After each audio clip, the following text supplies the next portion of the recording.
አረ መግማማት ኢኔሶች የማንቸስተር ዩናይትድ ኃላፊዎች ተግማሙ። ኦማር ቤራዳ ተግማማ፣ ሰር ጂም ራትክሊፍ ተግማማ፣ ክሪስቶፈር ቪቬል ተግማማ፣ ጄሰን ዊልኮክስ ተግማማ።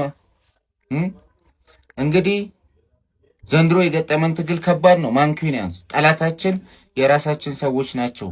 ሹዋሚኒ ከ90 እስከ 100 ሚሊዮን ፓውንድ ሪያል ማድሪድ ከተከፈለው ለማንቸስተር ዩናይትድ ሊሸጥ እንደሚችል ተነግሮ ነበረ። ትናንትና እኮ ጋዜጠኛ ፋብሪዚዮ ይፋ እንዳደረገው ከሆነ ሹዋሚኒ ለ5 ተጨማሪ ዓመት ለማድሪድ ለመፈረም ከስምምነት ደርሷል። እስከ 2031 የሚያቆየውን አዲስ ኮንትራት ለመፈረም ከሪያል ማድሪድ ጋር ተስማምቷል። የማንቸስተር ዩናይትድ ኃላፊዎች ወደ ሹዋሚኒ ኤጀንት ደውለው ሪያል ማድሪድ ቤት የሚከፈለውን ደሞዝ ልንከፍለው አንፈልግም፣ ደሞዙን ቀንሶ የሚመጣ ከሆነ እስከ 70 ሚሊዮን ፓውንድ በመክፈል ለሪያል ማድሪድ ወደ ካሪንግተን ልናመጣው እንፈልጋለን አሉት። እንግዲህ ከሪያል ማድሪድ ወደ ማንቸስተር ዩናይትድ በ70 ሚሊዮን ፓውንድ አምጥተውት ጭራሽ ደግሞ ከሪያል ማድሪድ ቤት ደሞዙን ቀንሶ እንዲመጣ ነው የሚፈልጉት ኢኒዮሶች።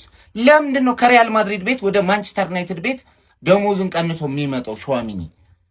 መጀመሪያም የተጠና ስትራቴጂ አይደለም። መጀመሪያም የዝውውር ሊስታቸው ውስጥ ሹዋሚኒን ያስገቡት አስቦት አይመስለኝም ኢኒዮሶች። ከማድሪድ ደሞዙን ቀንሶ ወደ ማንቸስተር ዩናይትድ ይመጣል። ለምን? ከህፃንነቱ ጀምሮ የማንቸስተር ዩናይትድ ደጋፊ ስለሆነ ማንቸስተር ዩናይትድን ፈልጎ መምጣት ስላለበት ገንዘብ አንከፍልም ብላ ብላ ብላ ብላ ብላ። ኦማር ቤራዳ፣ ጄሰን ዊልኮክስ ልታሳብዱኝ ነው ዘንድሮ። እንግዲህ ከዚህ በኋላ ማንን እንደምታመጡ እናያለን። እስቲ ማንን እንደምታመጡ ካርሎስ ባይልበን ወይን አሌክስ ስኮትን ነው ወዶ አይሱቁ በመድኃኒዓለም። ሹዋሚኒ እንግዲህ ማድሪድ መቆየቱ ተረጋግጧል። እንግዲህ ስለ ኢኒዮሶች እናውራ እስቲ። ትላንትና ቀር ያለኝ ነገር አለ፣ በሰፊው እናወራለን ብዬ ነበር። አሁንም ኢኒዮሶች ላይ እምነትም ቅሬታም ነው ያለኝ እና እስቲ ሰፋ አድርገን እናውራ። ኮፒ ሊንኩን እስቲ 10 ሺህ አስገቡት፣ አካውንታችን ተመቷል።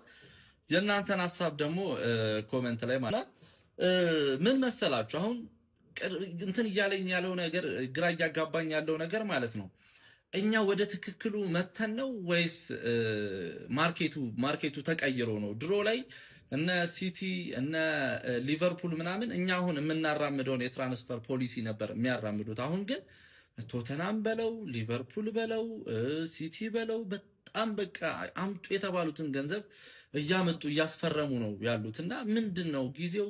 ይሄ ማርኬቱ በቃ በዚህ መጠን እንደዚህ እንዲሆን ተደርጎ ነው ወይስ ደግሞ እነሱ ተሳስተው እኛ ወደ ትክክለኛው መንገድ እየመጣን ነው የሚለው ጥያቄ ውስጥ ከቶኛል። ይሄን የሚያሳየን ወደፊት እንግዲህ የሚያሳዩት ውጤት ነውና ድሮ ላይ የምታስታውሱ ከሆነ አሁን ሜምፊስ ዴፓይን ስናመጣ ከሳዲዮ ማኔ ጋር አወዳድረን ነበርና ሳዲዮ ማኔን ሊቨርፑል ሲያስፈርም እኛ ልታይ የሚለውን 7 ቁጥር አልብሰን ማሊያ ልንሸጥበት የምንችለውን ሜምፊስ ዴፓይን አመጣን። እንግዲህ ዘ ሬስት ኢዝ ሂስትሪ ፍሎፕ ሆነ ዴፓይ።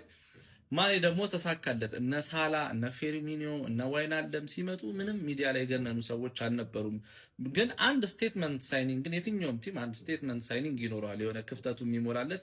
ቫንዳይክን አመጡ። ከዛ ውጪ ሊቨርፑል በጣም ትራንስፈር ፖሊሲያቸው የሚገርም ነበር። ደሞዝም ጭራሽ የማይከፍል ቲም ቢኖር ሊቨርፑል ነበር እና ሲቲም እንደዛው ነው። ሲቲ ይሄ ኦማር ቤራዳ ነበር አሁን የኛ ስፖርቲንግ ዳይሬክተር ነው ሲቲ የነበረውና ምንም ያክል ትልቅ ተጫዋች ቢሆን መልበሻ ክፍሉን የሚረብሽ ወይ ደግሞ አይገባውም የሚለውን ገንዘብ በፍጹም አይከፍልም።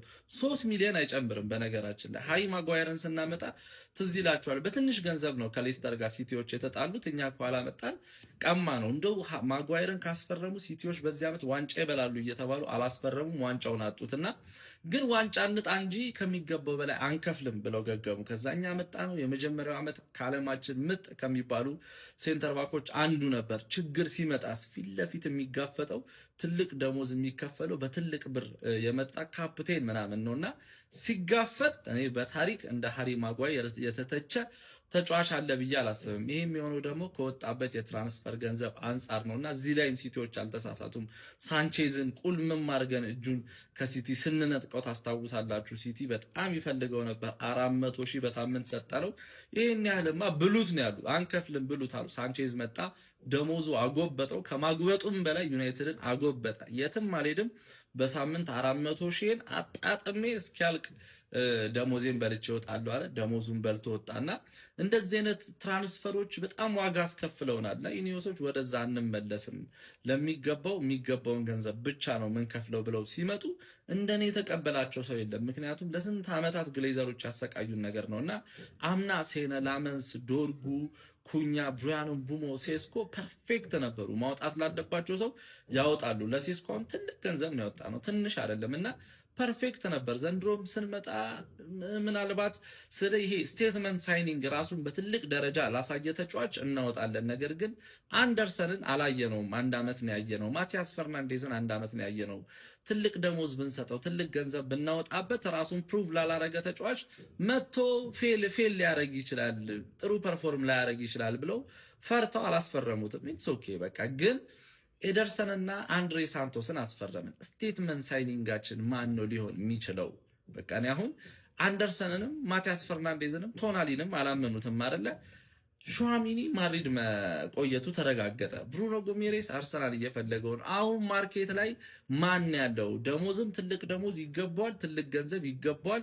ዩናይትድ ቤት አለን የምንለው ከሌሎች ቶፕ ቲሞች ጋር ልናፎካከረው የምንችለው ሚድፊልድ ማርኬት ላይ ማን አለ? አለበለዚያ አቬሬጅ ቲም ሆነን ማለት ነው። አቬሬጁ ምን ለቅም ከሆነ አቬሬጅ ቲም ሆነን እያንዳንዱ ቦታ ላይ ወርልድ ክላስ ተጫዋች አሁን 10 ቁጥር ቦታ ላይ ብሩኖን አንገታችንን ደረታችንን ነፍተን የምንከራከርበት ሰው ነው። ካዝሜሮ እንደዛ ነበር።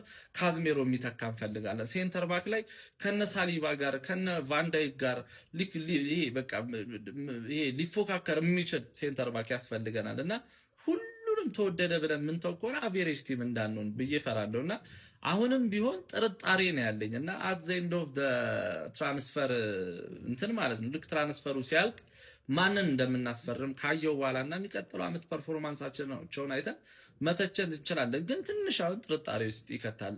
አንድሬ ሳንቶስም ሆነ ኤደርሰን ከሌሎች ሚድፊልዶች ጋር ልናፎካክራቸው ምንችላቸው ወርልድ ክላስ ሰዎች አይደሉም። በእርግጥ የማደግ ፖቴንሻል ሊኖራቸው ይችላልና ምንድነው አላማው ዩናይትድ የሚለው ያስፈራኛል ልላችሁ ነው። ግን አሁንም ያን ያህል ተስፋ የሚያስቆርጥ ነገር አለ ብዬ አላምንም። እስቲ የእናንተን ሐሳብ ደግሞ ኮሜንት ላይ ይመቻችሁ። ሰበር ዜና፣ ሁሉም ነገር ተበላሸ። ሌላኛው የማንቸስተር ዩናይትድ የህልም ፈራሚ ይሆናል ተብሎ ሲጠበቅ የነበረው ቹዋሜኒ ወደ ማንቸስተር ዩናይትድ እንደማይዘዋወር ተረጋግጧል። የካስሜሮ ትክክለኛ ተተኪ ይሆናል ተብሎ ሲጠበቅ የነበረው የሪያል ማድሪድ ኮከብ ቹዋሜኒ በሪያል ማድሪድ የሚያቆየውን የ5 ዓመት ኮንትራት ለመፈረም እንደተስማማ ተገልጿል። ማንቸስተር ዩናይትዶች ቹዋሜኒ ወደ ማንቸስተር ዩናይትድ መዘዋወር የምትፈልግ ከሆነ ደሞዝን ቀንስ ብለው ድርድር ሲያደርጉ ነበረ። ይህ ነገር ወኪሉም ጭምር እንዳናደደው መረጃዎች ወጥተዋል። ነገር ግን ሪያል ማድሪድ የ5 ዓመት ኮንትራት ሲሰጠው ደሞዙንም ጭምር በማስተካከልና በማሻሻል ደሞዙን በመጨመር እንደሆነ መረጃዎች ወጥተዋል። ከሪያል ማድሪድ ጋር የሚያቆየውን የ5 ዓመት ኮንትራት ለመፈረም መስማማቱ ፋብሪዞ ሮማኖ ሂር ዊ ጎ ብሎ አረጋግጦታል። ሙሉ ለሙሉ ተስማምቷል። ማንቸስተር ዩናይትድ እንግዲህ ከዚህ ዝውውር መውጣቱ ተረጋግጧል። ቹዋሜኒ በሪያል ማድሪድ እንደሚቆይ በይፋ ተረጋግጧል። ቹዋሜኒ ወደ ማንቸስተር ዩናይትድ ሂዊ ነው። ብዙዎቻችን የማንቸስተር ዩናይትድ የዚህ ሰመር ማርኪ ሳይነን ይሆናል ብለን የገመት ነው። ቹዋሜኒ ትናንትና በማድሪድ እስከ 2031 የሚያቆየውን አዲስ ኮንትራት ፈርሟል። ይህ ተጫዋች ማንቸስተር ዩናይትድን እንዲሁም ደግሞ ኤጀንቶቹን በመጠቀም ከዚህ በፊት ሲከፈለው ከነበረው የተሻለ ደሞዝ አግኝቶ ኮንትራቱ ማራዘም ችሏል። እኛንም ተጠቅሞብናል እና ቤን ጄኮብ እንደሚሉት ከሆነ ቹዋሜኒ በአዲስ ኮንትራቱ ኢምፕሩቭድ የሆነ እስከ 13 ሚሊዮን ዩሮ አመታዊ ደሞዝ ይከፈለዋል። ይህንንም ወደ ዊክሊ ዌይ ስንቀይረው ኦልሞስት ወደ 400 እንዲሁም ደግሞ 420 ሺህ ሳምንታዊ ደሞዝ ከታክስ በኋላ አይ ቲንክ ጋራንቲድ የሆነ ኔት እስከ 210 ሺህ ፓውንድ ሳምንታዊ ደሞዝ ያገኛል። በማንቸስተር ዩናይትድ ይህ ከታክስ በፊት የሚያገኘውን ገንዘብ የሚያገኝ ተጫዋች የለም። የነ ብሩኖ ፈርናንዴዝ 350 ሺህ ሳምንታዊ ደሞዝ ከታክስ ጋር ኢንክሉድድ ነው፣ ኔት ሳለሪ ሳይሆን። እዚህ በኋላ መድረሻችን የት ነው? ቶናሊን፣ ፈርናንዴዝን፣ አሁን ደግሞ ቹዋሜኒን አይ ቲንክ ወደ ኒውካስል ሄደን አርሰናሎች ያንጓኩትን በር በተሻለ ዋጋ ማንኳኳት አለብን ብዬ አስባለሁ። ምን ትላላችሁ? ኢትስ ጌቲንግ ወርስ። ካም ኦን ዩናይትድ